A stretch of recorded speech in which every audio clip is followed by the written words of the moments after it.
What is going on, everybody? I go by Philly Mike, and this is the Philly Talk Podcast. And today we got a special guest, Eagles linebacker Davion Taylor. How you doing today? Doing good, man. I'm glad I was able to make it. Hey, shout out to you, my guy. Shout out to you. So, of course, everybody comes here to talk Eagles football, and we got a busy week coming up. We got the draft, and then he's going to get a little bit quiet for a little bit. So, it's good to get this out of the way. Right around draft time. But let's get to a question that I want to ask you so the people who don't know you, get a little bit more information about you. So give me your favorite movie, food, and athlete of all time. Movie probably got to be Ride Along. One of my favorite movies. Um, he said food. I love to eat everything. To be honest, I like to try new things. So like I'm not really picky when it comes to food. It really just whatever I have a taste for. And then what was the last one? Your favorite athlete. My favorite athlete of all time, it has to be Ray Lewis. He was one of the greatest linebackers growing up, and that's one person I always like just try to relate my game to. Like, and then he's like I know what his mindset. He coming to hunt. He coming like he ready to hit. Like, and that's the mindset I try to have. Like he's one person I always looked up to growing up. Hey, you can't go wrong there. Definitely Hall of Famer. And like you said, he just came with that dog mentality and he left it all out on the field every single time he played. And it's good. He's like, you know what? Let me stay with the position. You know what I mean? I like that. I like that. Ray Lewis, he definitely gets it done. Um, so with the draft coming up, let's talk about your process. So the Eagles select you 103rd overall. What was going through your mind on draft day? It was COVID season, so everything's a little bit more virtual. At least these rookies get the luxury of having a possibly more normal type season. It was hard, but what was going through your mind on draft day? To be honest, like my agent was telling me fourth to fifth round on for draft, and then like it was day two at this point, and like I was thinking I was gonna maybe go fourth round, fifth round, but like in back of my head, I'm like I hope I go through like this second day, like it's day two. I hope I can go. And like I got everything ready. Like that second day, like it was like my day. Like in my head, I was going to get drafted. Like I wasn't trying to. I was trying to have faith. I wasn't trying to doubt. Like go fourth or fifth round. I was just had high hopes. And then like it's crazy because like as the number just kept on going. My hands started to sweat. Like my knee I couldn't stop shaking. And it's crazy because like I have like a friend or something call my phone and I'll be thinking it's a team, but if it wasn't, I'll be like, hey bro, I gotta call you back. I'm waiting for a call. And then when I finally did get a call, I got the call because when I got the call, the Patriots was actually on the board. So like I actually thought it was the Patriots calling me. So I was like, okay, the Patriots. Like I really didn't like the Patriots growing up. I was like, hey, I can do what I can do. But and then I remember how he had called me. He was like, hey man, are you ready to be an Eagle? And I was overexcited. And like I think the biggest thing, the reason why I was excited is like my high school is South Park Eagles. Like I was always an Eagle growing up. So like I'm like, hey, now I can just stay an Eagle. Like now I'm just out here in Philly, and I can still rep the Eagles. Like now I can rep the high school and I can rep the NFL Eagles. So like now it's like the best of both worlds. Yeah, that's cool. That's cool. That's funny though. You're like, dang, it's somebody else. It's somebody else. That's Yeah. cool though.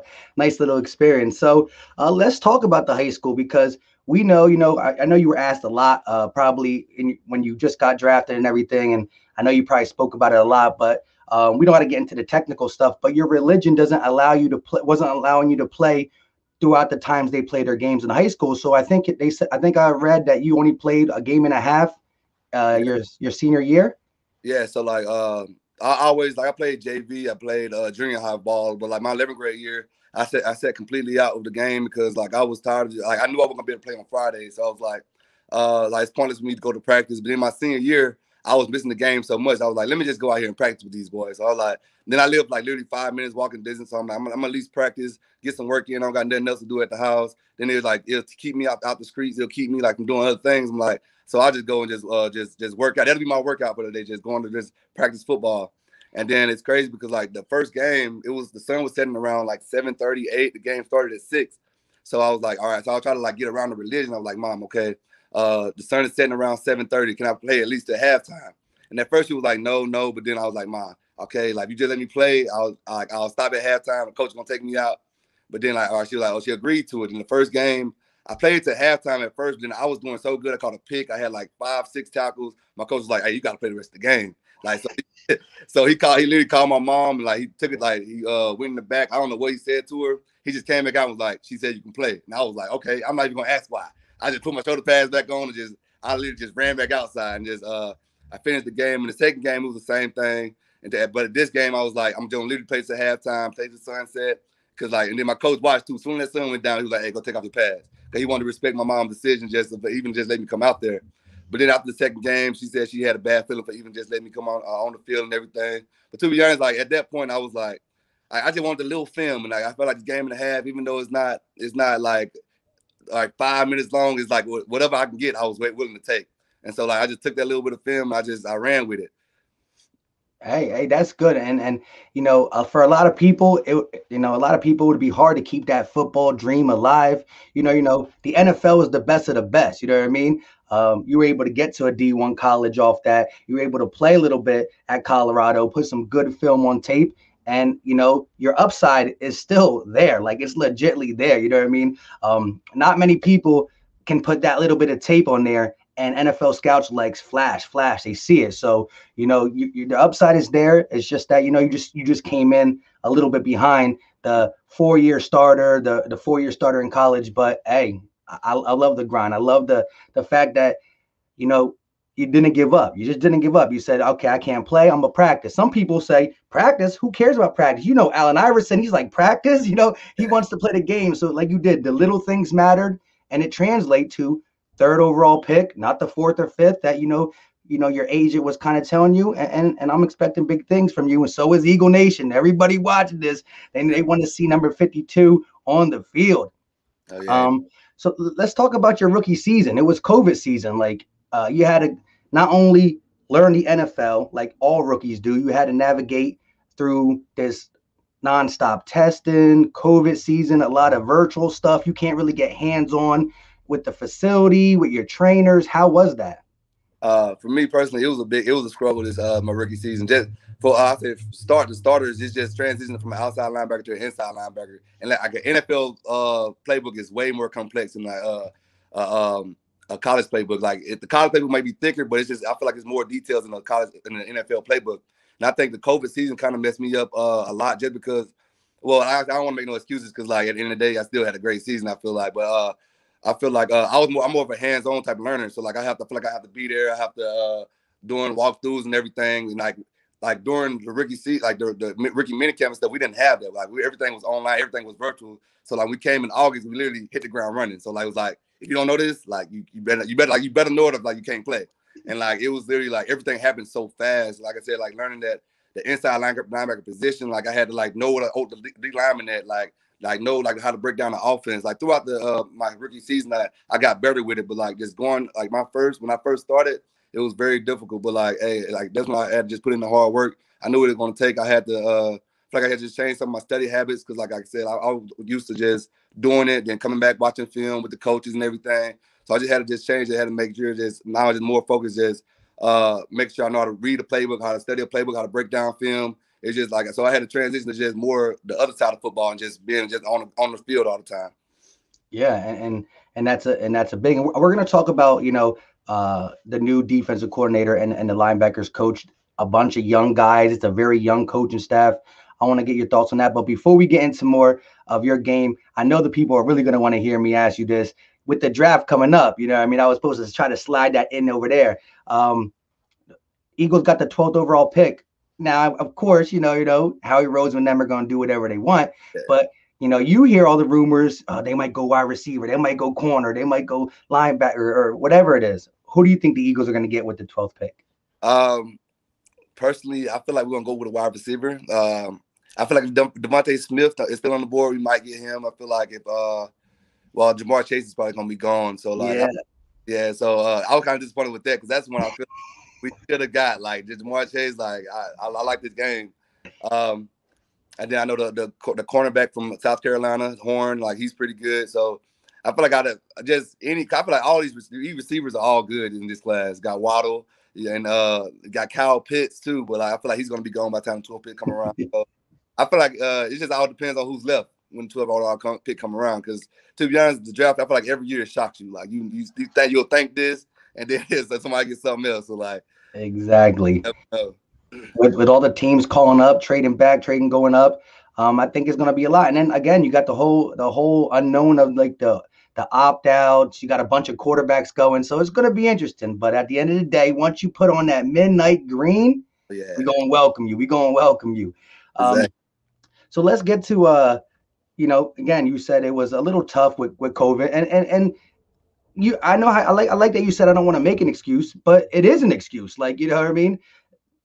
100 years of football, no other rookie had to go through that. Like, Yeah, every player's a rookie. The Julio Jones, the DeAndre Hopkins, the great receivers, to the Ray Lewises, the Brian Urlacher at linebacker, everybody was a rookie. You know what I mean? And they got a normal rookie. OTAs might not seem much to the general fan, but it is. It's the yeah, best step to get where you need to be for your rookie season. But I do want to talk about the first time I seen you actually get on the field at the linebacker position. And correct me if I'm wrong. It was against the Ravens that game, yeah. right? That's the first time I got Yeah, it. yeah, you were on the field a couple. I saw you.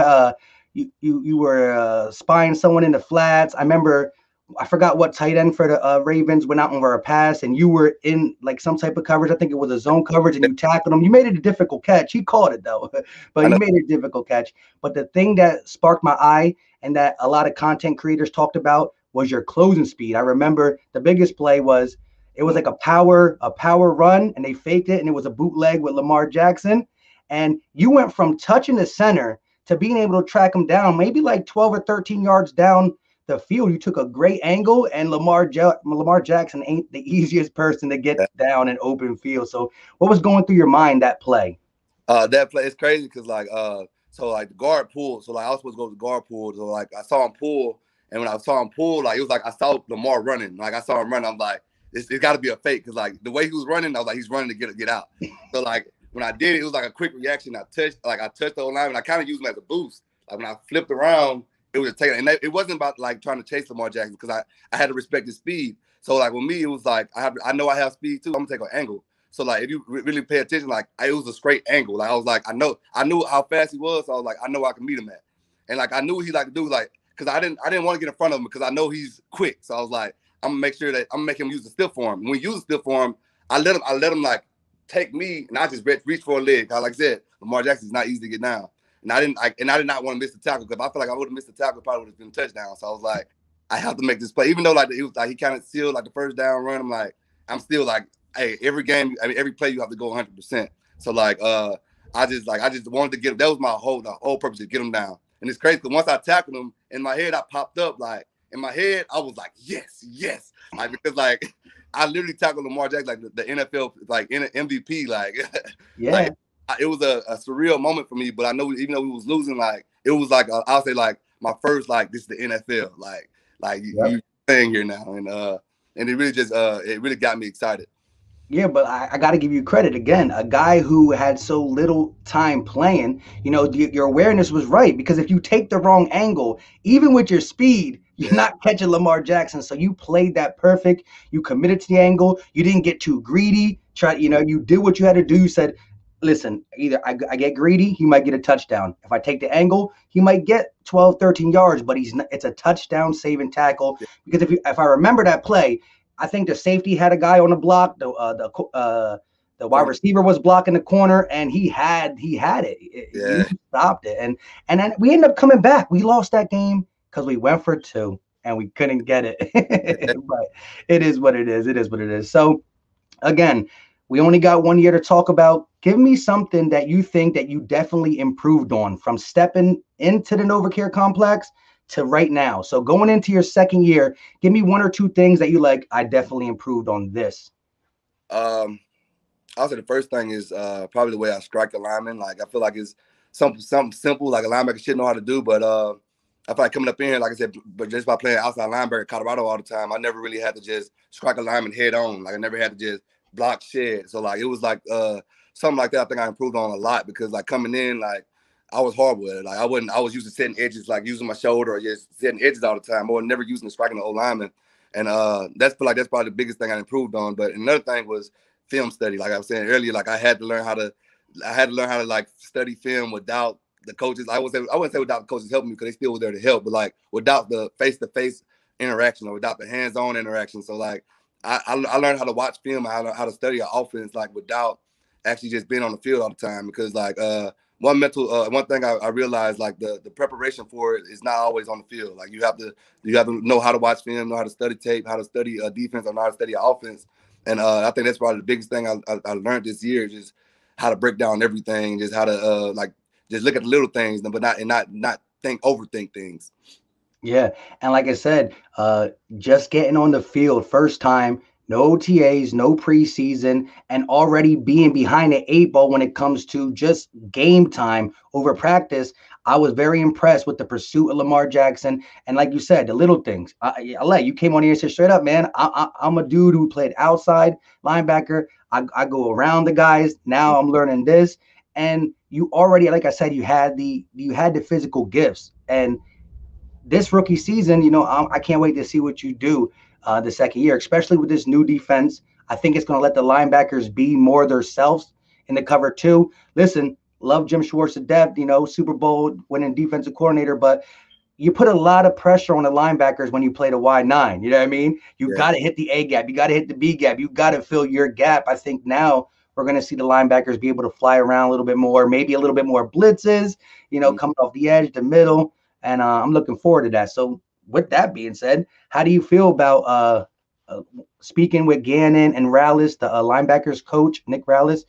Have you talked to him? And what's your take on just the energy in the room? Oh man, that's one thing I like about this coaching staff. Even though like I feel like this coaching staff is young, but they have a whole ton of energy. And like when I say they bring it every day, even in the meetings, we're not even face to face right now. They come in, they like Coach Rallis, like he's talking the whole time, like he's energetic, like you can tell he's excited about it, and like it kind of gets me fired up too because like yeah, like, you're gonna hype me up, I'm gonna be hyped with you, and that's what like I feel like they both bring to the. I feel like well all the whole coaching staff bring that whole energy and everything to this facility, which I feel like we need and like just I feel like I don't want to go too deep in the defensive scheme, but I feel like this year is going to allow us to like the linebackers to run like be more free, like you were saying, it's more free and like let us run and hit. So like it's more type of defense. So like we want linebackers who can be more free and just be able to run around and just show our athleticism. And like that's what I'm really excited for because like I don't have to worry about gap integrity or anything. So it's just more just find the ball and hit. There you go. There you go. So again, Duke Riley, he's not going to be here no more. We lost Nate Gary. But your rookie season, what was the veteran linebacker that kind of put you under the wing? Who was in your ear the most in that linebacker room when it's not the coaches? Which player? I feel like most was last year was Duke Riley, just because like me and him, we both played the same position. We both was Will, and he gave me great advice when it comes to football and like just life in general. So like I think he probably helped me the most because like he kind of took me up under my wing, up under his wing, because from what he knew like my background and everything, and like we both was from kind of from the South, and so like he always just come to me just try to motivate me like he see I'm down one day like I'm not getting a play. He was like, hey man, just be cool because sometimes I don't know what I be doing. So like he just come just encourage me and everything. Like I feel like he helped me the most out of all the linebackers. Like he was one of the veterans I really looked up to. If I had questions something, I probably go to him and ask him. And like if he don't know, like he'll go ask somebody or like all right, ask one of the other vets. But like he was one of the main one I kind of like migrated to like during this rookie season. That's good. That's good. So this is going to be for GP2 because NFC East don't like the NFC East. You know what I Oh, mean? So, but if I had to ask you, out of the Dallas Cowboys, New York Giants, and Washington football team, which one do you dislike the most? oh, Cowboys, and it's Got, and it's got crazy. To the Eagles because growing up I was a Saints fan, and the Saints fan we hate the Cowboys too. So I feel perfectly here because hey, I always had a hate for the Cowboys, so it never it always been like that. Yeah, man. It's just the star, the American Yeah, team, persona, well, all that good stuff. But yeah. I only got a couple more questions for you. If you had to if I asked you two goals that you want to accomplish your second year, what would you say two goals would be? Uh, the first one I feel like the main one I've been thinking about is I want to earn respect from the league. I feel like I want other teams to respect me. That's one goal I want to do. Like not like me like be scared to run my way or anything. Just know, but like all right, that's Davion Taylor. Like he got speed. Like he's physical. Like we gotta like just talk about me more. In other words, and another goal is just becoming a starter because I know last year Just like it was, I played both special teams and everything. And I feel like this year, like I really have no excuses. So like all the linebackers, we all got a new playbook. We all in the same predicament. So like now it's just all about competing and just see who wants it more. And like as I'm ready to just get on the field and just ready to compete and just show them that I want it like more than anybody else. And I'm just ready to get this starting spot and running with it. There you go. And I'm gonna be rooting for you because, like I said, when you came out, like we talked a little bit behind stage. I had my little breakdown on you and stuff. But like you said, the speed ain't there. Even though Sean Bradley tried to say he was faster than you, but then he remembered your 40 time. He was like, I can't cap. I didn't run it, so I'm gonna have to give it to Davion Taylor. But I'm gonna ask him to race him one day. I'm gonna ask him to race. But yeah, man, I'm looking forward to you. Like you said, that second goal, becoming a starter. And, once you get that starter and goal, next you know, you make a couple plays, get a pick six. And then, yeah, quarterback scouting report, watch out for 52. Watch out for 52. You know what I mean? You played safety in high school, right? Or I played safety in high school. I transitioned to linebacker when I went to junior college. When you went to junior college, yeah. So two more questions. We're going to end it. We're right around 21 minutes. Running backs and quarterbacks, what's the first one that comes in your head? Like, you know what? I want to make a play against this quarterback and I want to make a play against this running back. It could be two totally different teams. Do you got a running back you want to stop and a quarterback you want to stop?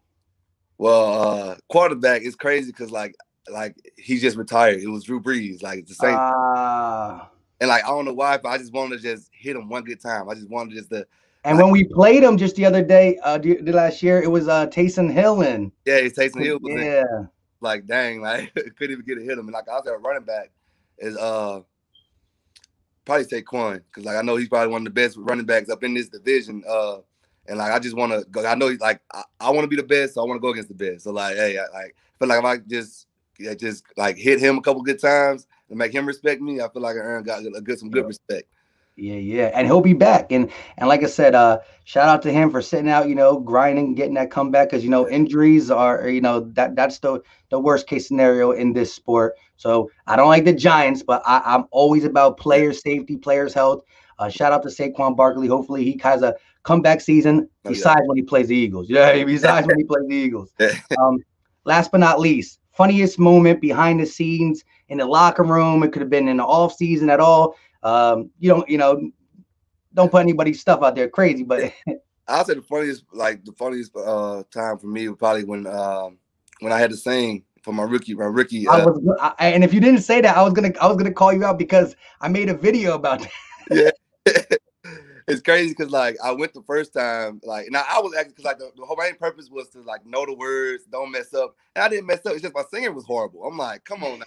I gotta give me at least some credit. I knew the words at least, and it's crazy because they made me go twice. Like they made me go the next day too. So I had the second one. I feel like they didn't put on Twitter or anything, but like the first one, I feel like one of my funniest moments or like the funniest moments because like I was really singing my heart out. I thought I was doing good. And I got booed and everything. It's crazy because Coach Peterson was in the back. He was feeling it, but we heard the crowd boo. He was like, boo. I'm like, come on now, Coach. Like, you was feeling it too. So yeah, that was great.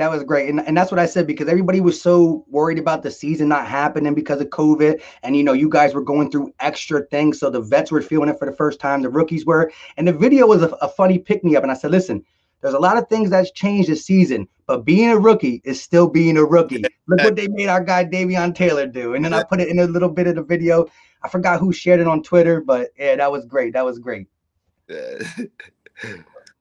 But hey, with that being said, like I said, thank you for coming out here and speaking with me on the Philly Talk podcast. Appreciate it. Boys, and thanks for having me. All day. So with that being said, everybody in the chat, if you haven't done it, smash the like button. If you're new to the channel, hit that subscribe button, turn on post notifications, and I will catch you on the next one. We out. Peace.